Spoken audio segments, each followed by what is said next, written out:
Welcome to Being in Motherhood. We're your hosts, Kendra Fitzgerald and Nicole Coons, sisters, moms, and the co-founders of Devoted Mamas. This show is all about you and using your perfectly messy, absurd, and marvelous experiences in motherhood as opportunities to hone your greatest qualities. Because your family deserves the best of you, not the most of you. You'll gain the tools to be a bold advocate for yourself in pregnancy, claim your joy in birth, and find wholeness in postpartum. Being in motherhood starts right here. We find a lot of moms struggle with knowing where to start when they're ready to get back to exercise postpartum. So in today's episode, we're going to give you the 3 key steps and a roadmap on exactly how to start. Yes. So first up, it's important to establish what postpartum really means. We recently surveyed our community to see what everyone thought, and we asked the question, how long are you postpartum? Is it 6 weeks, 6 months, 1 year, 3 years? And 75% of moms answered between 6 months to a year. But do you know what the actual answer is? The truth is, once postpartum, always postpartum. So even women who had their babies 20 years ago can still be considered postpartum in a way. In other words, you don't stop having to address the effects of pregnancy or the challenges of postpartum just because a certain amount of time has passed. This is a really different way of thinking, right? Totally. Yeah. We think we're just postpartum for a short time after having a baby, but the considerations and modifications we make for new moms can also apply to moms who had their babies decades ago. I'll give you an example. So we worked with a mom who had her last baby. Her last baby turned 10. Finally, she wanted to take care of a weak core because her back was hurting all the time. She went to work out and realized that she had a really deep and wide diastasis or ab separation that never actually healed from her last pregnancy 10 years ago, right? So she was really shocked to find out it was an issue for her. One, because she thought she was too far postpartum to have postpartum issues. And 2, she had no idea that it could have been the root cause of this back pain that she's been struggling with for the past 10 years. Oh my gosh. Yes, that's right. And, because the effects of pregnancy, birth, and postpartum can affect your body for like the rest of your life, especially if you don't handle them. This is really the exact reason why it's crucial that we understand what I like to say, the what, the why, and the how. So what the heck, what changes happen to our bodies?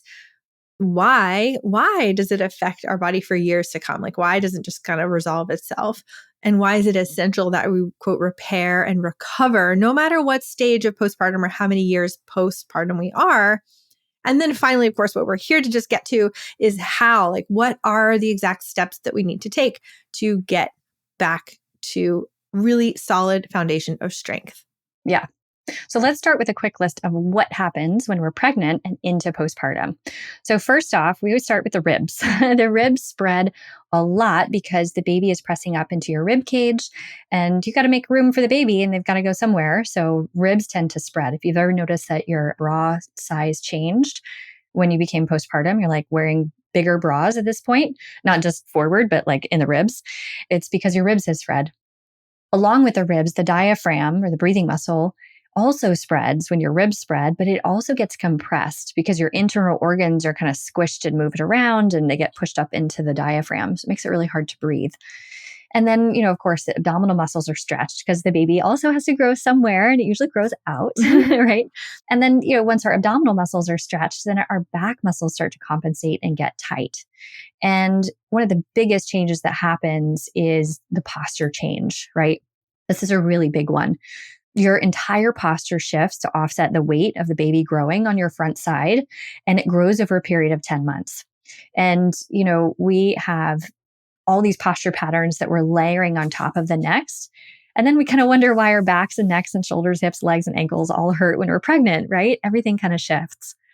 And then adding on to it, the pelvic floor takes on great amounts of pressure during pregnancy, but also during vaginal labor. But even if you had a cesarean, you still had the downward pressure of a growing baby for 10 months, right? It's a lot. Yep. So then we also look at, how much our hips change. Our hips widen, they stretch to make room for the baby. And then our hormones cause our ligaments and our tendons to loosen to also make space and just allow our bodies to make these changes. So these are natural changes, but they're changes nonetheless. And then we add on top of all of that the sleep deprivation that happens in pregnancy and in postpartum, right? This in and of itself is enough to send our bodies into a tailspin. So, what this list is really bringing to light is that we have to approach postpartum like an injury, right? Because it is. Our bodies have just been through a major shift over the last 10 months. And especially if you had tearing or a C-section or some other physical injury, you have to take the time to heal it. Let me give you an example of this. Say you were hiking in the woods and you came across a little stream and you crossed over the rocks and you slipped on one of the rocks and you fell, right? You hit your hand and you tore your rotator cuff. First, ow, that would hurt a lot. But when that happens, you would go to the doctor, you would get an evaluation, you'd likely do PT. And then once you work through PT, you would likely work your way back slowly into exercise. You wouldn't just like go and run and jump right back into a yoga class and do handstands the next day, right? Mm-hmm. But the funny thing is we tend to think about doing exactly the opposite in postpartum, right?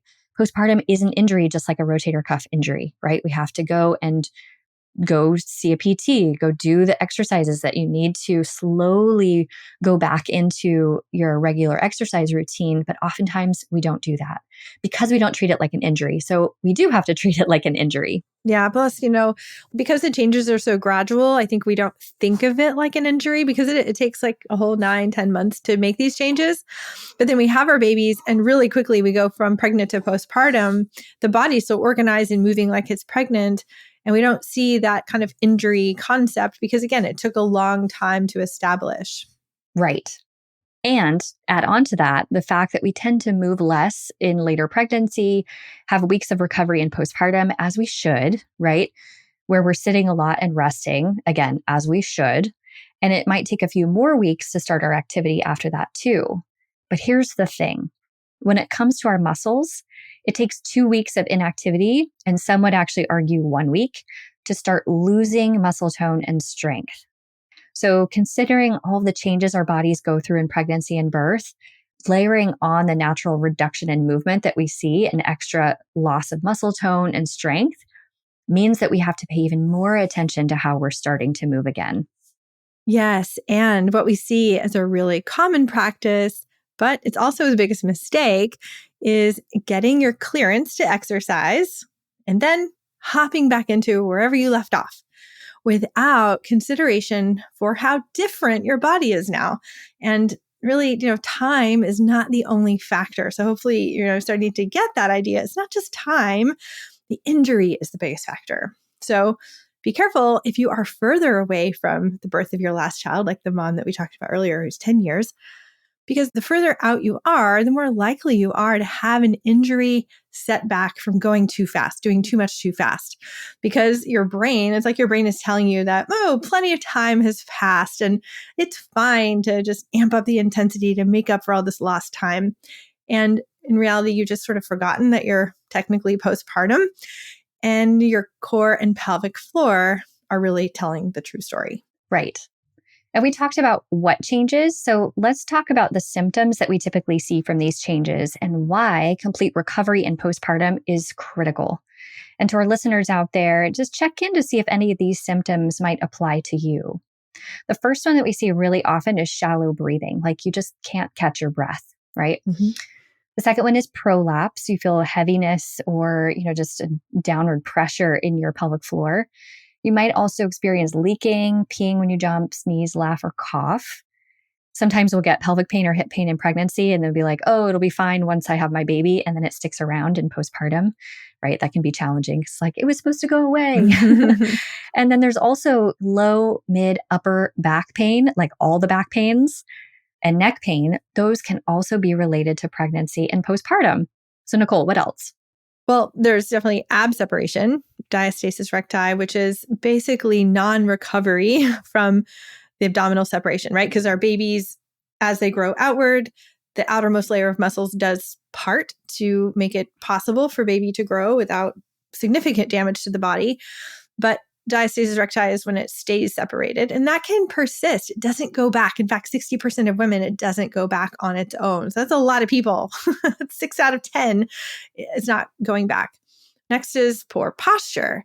We contort our bodies all day long, holding, picking up, putting down our babies and all the paraphernalia that goes with them. Carpal tunnel and tennis elbow, those can be other symptoms of holding our babies. Yep. And I actually find that carpal tunnel and tennis elbow oftentimes originates from the shoulder. This is actually kind of a little sneaky trick that, a lot of people don't know. You just kind of like look at the wrist and look at the elbow and think like, I'm going to fix it here, but it's actually from the shoulder. So a little keynote to take away. Yeah. Well, that's a whole other can of worms that I think we'll definitely be getting into in future episodes, which is where you have the pain is not necessarily the root of the pain, but we'll go there another day. The last thing I can think of that the symptoms that show up that kind of are clues that we still have issues from postpartum we need to resolve are chronic headaches. These can be related to postpartum unresolved issues. And it's very unsuspecting, but it's pretty common. And it's a very good sign that perhaps you need to investigate what's going on in the inner body that could be potentially leading to your chronic headaches.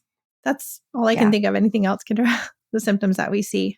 Yeah, I would actually add mom butt. Right. I've heard this before, right? You know how your butt totally disappears after childbirth?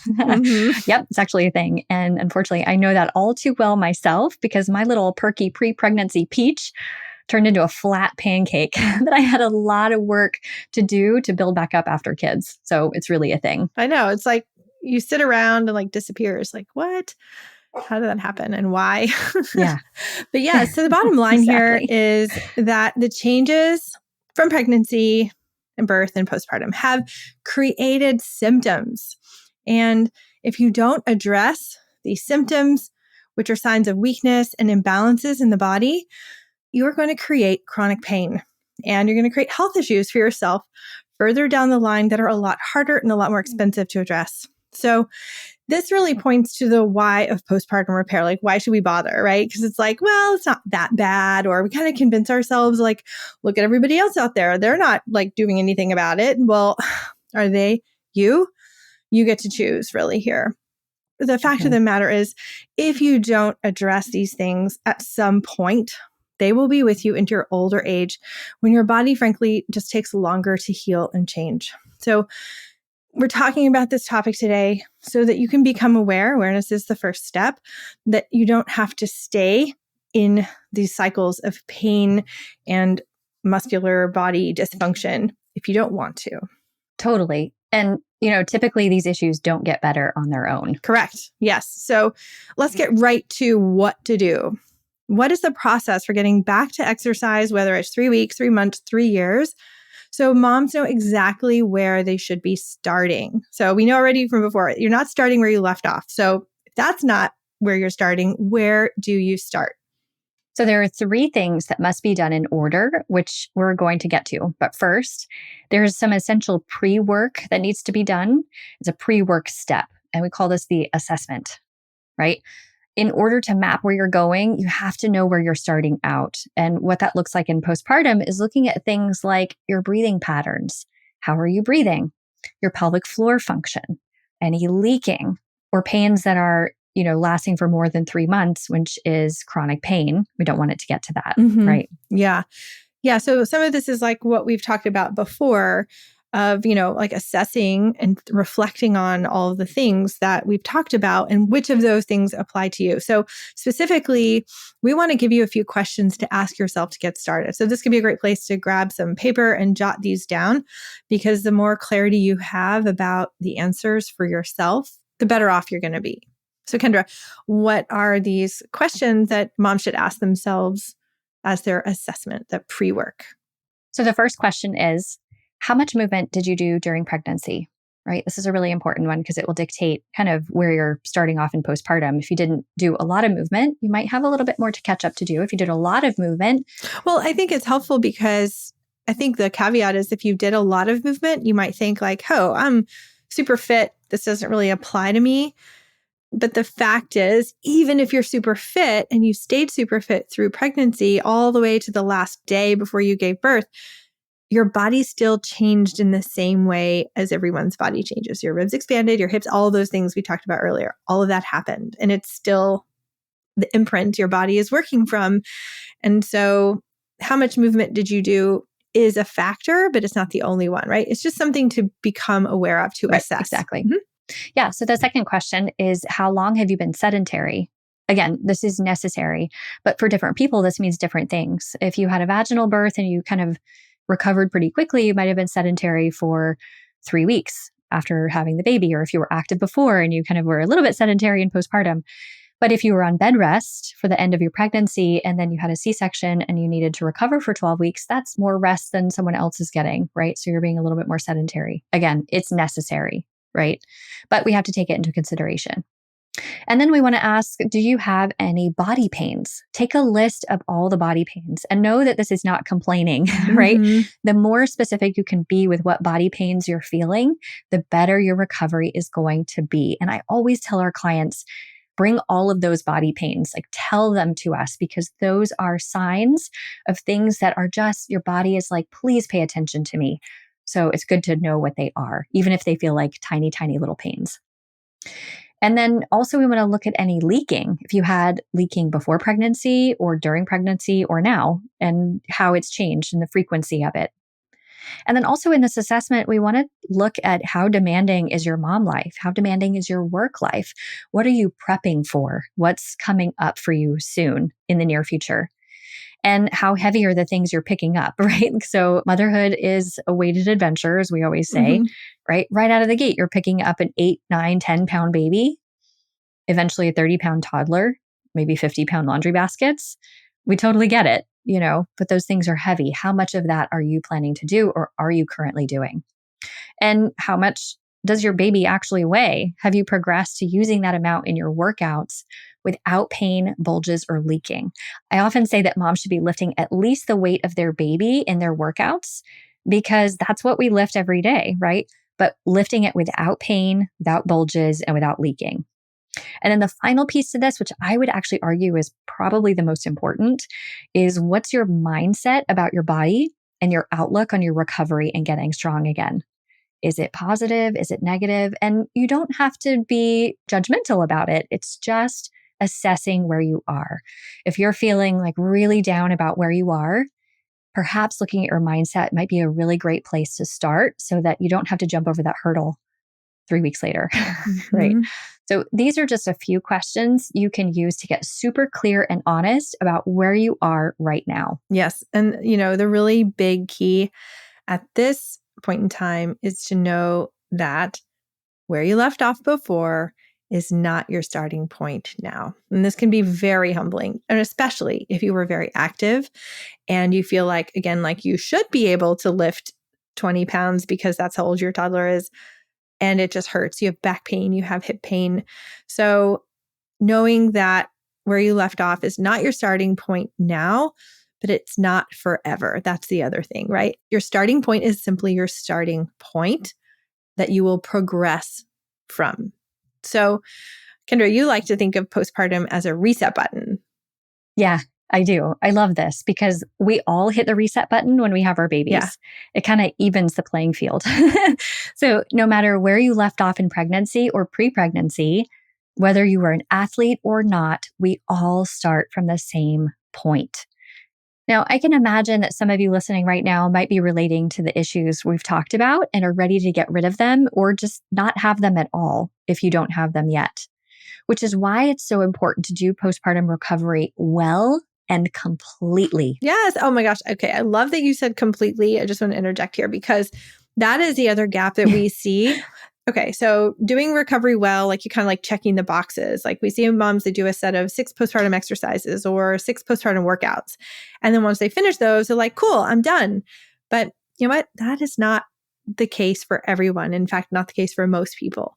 So what we mean by completely is that not only can you restore the full function of your muscles, but you can actually be stronger. Like we see moms who embrace this possibility that they can become even stronger in postpartum than before they had kids.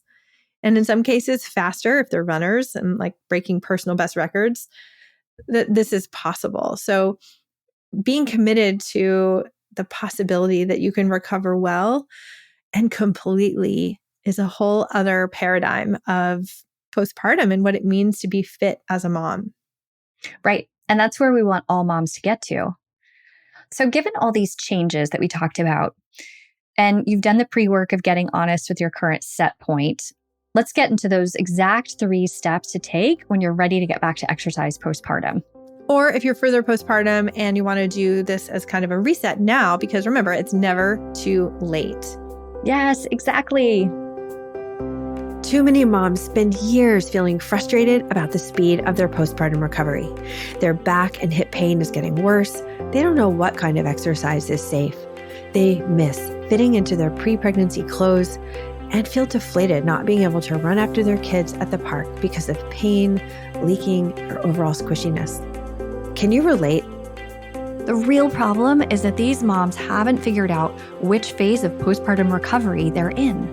There are actually 4 phases a mother goes through to being fully recovered physically. Would you like to know where you are on your path to full recovery? Take our postpartum pelvic floor and core strength quiz to find out. Visit devotedmamas.com/quiz. When you do, you'll learn exactly which exercises will move the needle forward on your fitness so you can stop feeling discouraged and start feeling like yourself again. Get your score and exercise plan today at devotedmamas.com/quiz. Okay, so step 1, everybody begins with the breath. So regardless of how your body feels right now, regardless of how you assessed and what things you noticed and didn't notice, you're going to be starting with the breath. The cool thing is that many of the things you might have uncovered during your assessment when you were taking stock, like diastasis or a weak pelvic floor or back pain, headaches, can be fixed by fixing your breath. Yes. Now, when we say start with the breath, let's chat about that. Mm-hmm. When we start with clients, the first thing we do is ask them to breathe. And it's because motherhood is that weighted adventure, like we talked about. It's demanding. You're going to be doing hard things, and hard things require deep breaths. You're going to find yourself breathing deeply a lot. Mm-hmm. And the breathing patterns you've unknowingly kept as a keepsake from pregnancy are likely keeping you stuck at whatever fitness level you are at now. Yeah. Right? There are some keepsakes you want to keep, some you don't. And the other thing that might be happening is when you add weight and you start doing harder things, the natural response is kind of to hold the breath. And that is not helping you get stronger. So holding the breath is not a strategy that is going to take you very far. Yeah, totally. So even just learning how and when to use your breath is really important.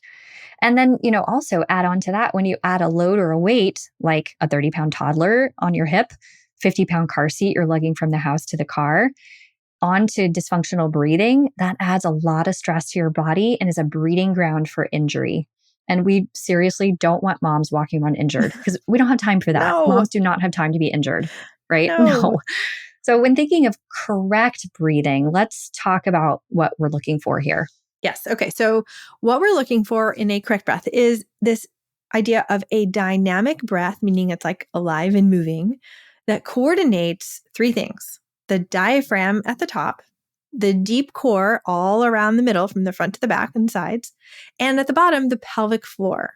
So we call this the 360 canister breath. Makes sense, right? So we're going to actually try it together. So wherever you are, join along. We're going to take a deep dynamic canister breath. So just take a clearing breath, nice big inhale. Exhale, let it go.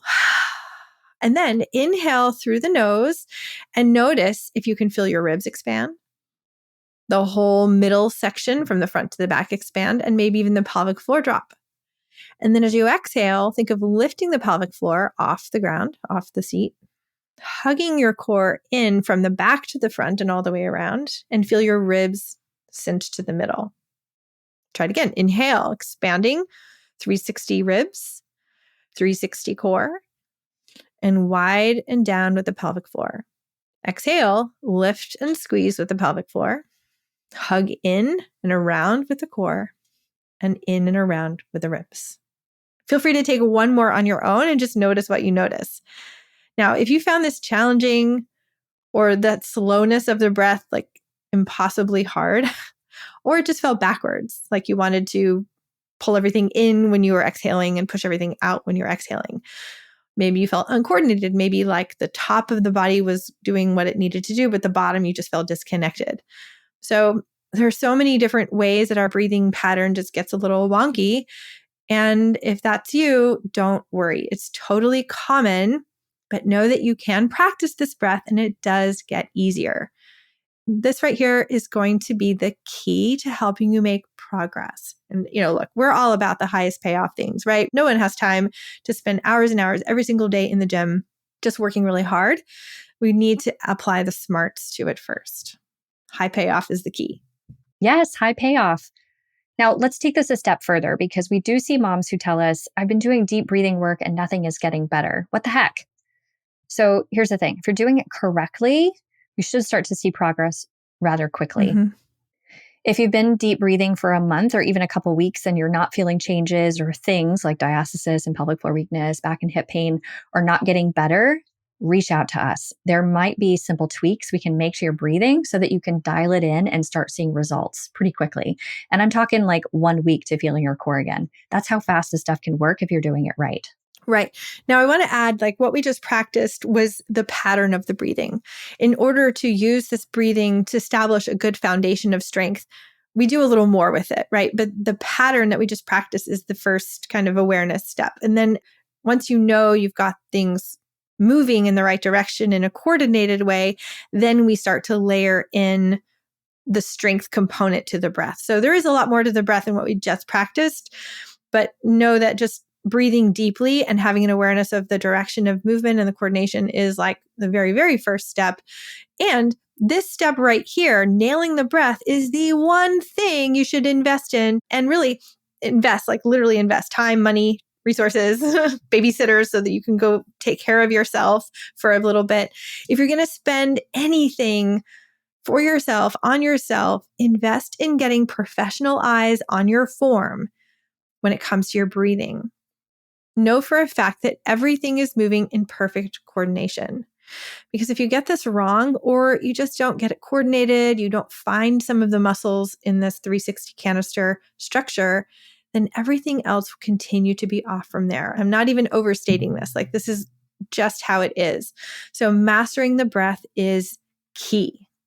Now, I'm going to throw in a side note here because I see all of you moms who are really active runners or, have been active in pregnancy being like, I can't just breathe. I need to move. I see you. I know because I am one of you. I want to tell you, slow your roll. You got to do the breath work first. And I am a prime example.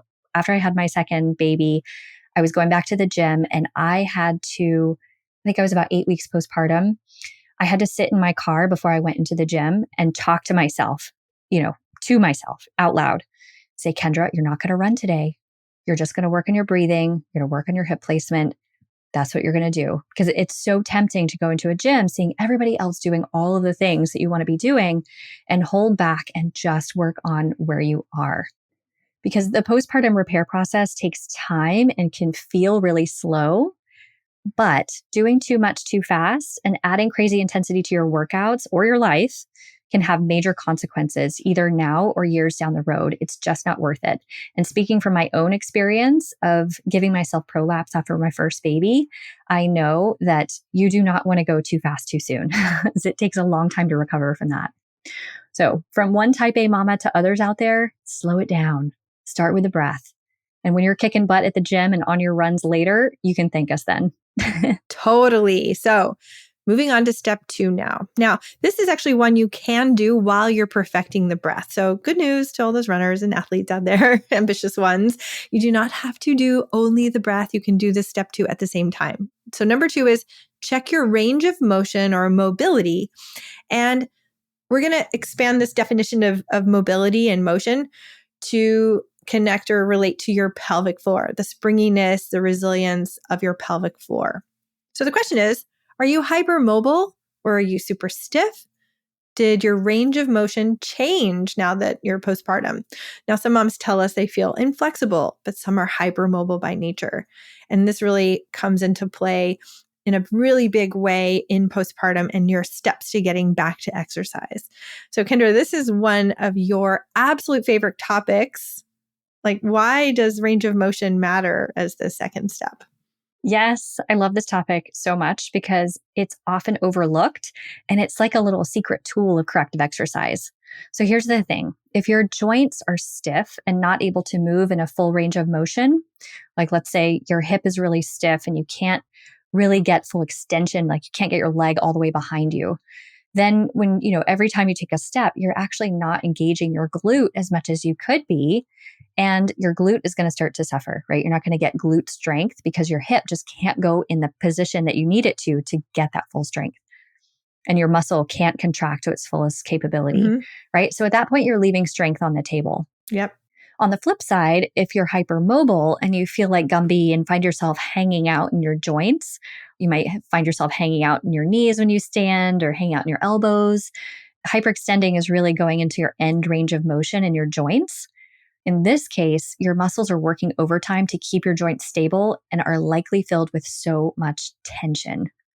This might seem like a paradox because, yes, hypermobile people are actually often tight. Right?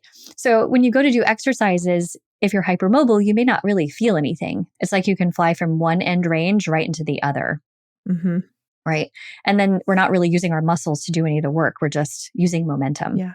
So we've got to check your range of motion. If you're stiff and your joints can't move through a full range of motion, we've got to do drills to open up that joint so you can fully access the muscles.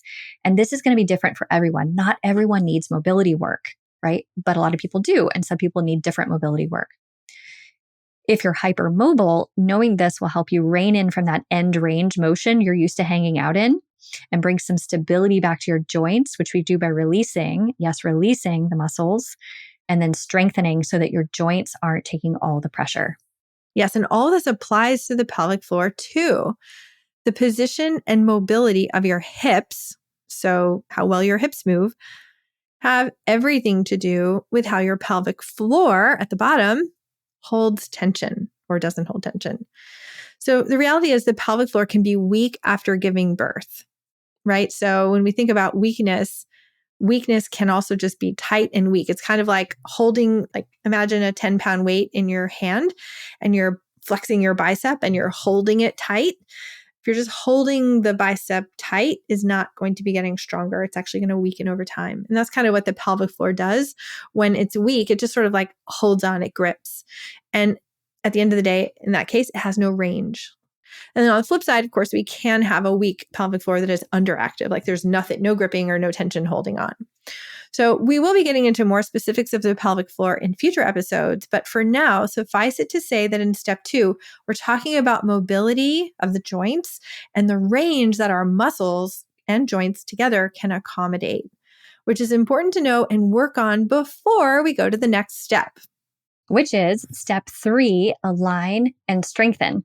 So once you've got your range of motion in check, step 3 is actually 2 parts. First, you want to align your bones. Then second, you want to get your muscles to fire with precision to strengthen. And I can't overstate the importance of this. We don't just start lifting weights willy-nilly. You have to align your bones properly to help you efficiently fire your muscles and gain more strength. So we want to give you some general guidelines for adding on strength once you're ready for it. In general, we want to try to avoid some general programs, especially if you have like aches or pains or abdominal weakness we talked about earlier, until you've got information about your body. Goes back to the assessment. Know what you're dealing with, right? General programs may or may not address those issues. And then once you get started, move slowly. Move your muscles with control so you can feel things happening. Use smaller weights at first, right? There's no need to go all out all at once. And then also get to know your body well and understand how it feels to do things correctly. This is 90% of what we do with women we work with. And it's the coolest part too, because once you feel your muscles working correctly, it's so cool to realize that you're working out and actually like making progress. But done well, it's also fun and not as hard as you thought it would be. Totally. So the next part is give yourself at least 12 weeks, 3 months of consistent daily practice to build up a fantastic foundation, right? Really give yourself the time. 12 weeks feels like an eternity in postpartum, but in the scheme of your entire life, 12 weeks is not that long, right? And this is how long we take with our clients that we work with on developing this daily consistent practice. Yep. And it might take longer if you're not doing it daily. The next thing is learn how to spot movements that might feel weird and actually pay attention to them, because this is the early warning sign for a potential injury, which is what we talked about before. And then last, increase your intensity and resistance gradually and get help when you need it. And that's what we're here for. Yeah. So we're often asked for specifics at this point, like what muscles should I be working? Yeah. And to answer that, in general, we got to strengthen the core and the pelvic floor, obviously. The glutes, the hamstrings, the upper back, a lot of the muscles that were weakened in pregnancy and postpartum. But a caveat here, limiting your strength training to this short list is going to shortchange you in the end. Every single person is different. So much of postpartum recovery is personal to how your body carried your baby, how your body birthed your baby, and how your body is recovering in postpartum. A general list will only get you so far. So our best advice is to dig deep into what's going on in your body and make sure you're giving yourself the best chance at a complete recovery. And if you need help doing that, we're here to help. Absolutely. That's right. So to wrap up, today we've talked about what path to follow to get back to exercise. Where do you start? We talked about how the body is affected by pregnancy, birth, and postpartum, the importance of treating all these changes like an injury. And we discussed why deciding to resolve these aches, pains, and weaknesses once and for all, that whole completely thing, will significantly impact your long-term health and vitality as a mom. And finally, how to do it in 3 steps. We broke it down, simplified, so it's easy to remember, and helping you prioritize where to focus now. First, remember you're starting with the breathing. Second, checking and optimizing your mobility. And third, aligning and strengthening. If anything we talked about today resonated with you, know that listening and educating yourself is just the first step. If you want to know how this applies to your body and what specifically you should be doing for your best strength and fitness that you can actually feel and get excited about, let's chat. Send us an email at sisters@devotedmamas.com. If you have a question or comment about today's episode, head on over to our podcast question page, devotedmamas.com/podcast question, and let us know what's on your mind. Thanks for listening. If you enjoyed this episode and you'd like to help support the Being in Motherhood podcast by Devoted Mamas, please share it with other mothers and leave a review. As always, you can find us on Instagram @devotedmamas and check out all links and resources in the show notes.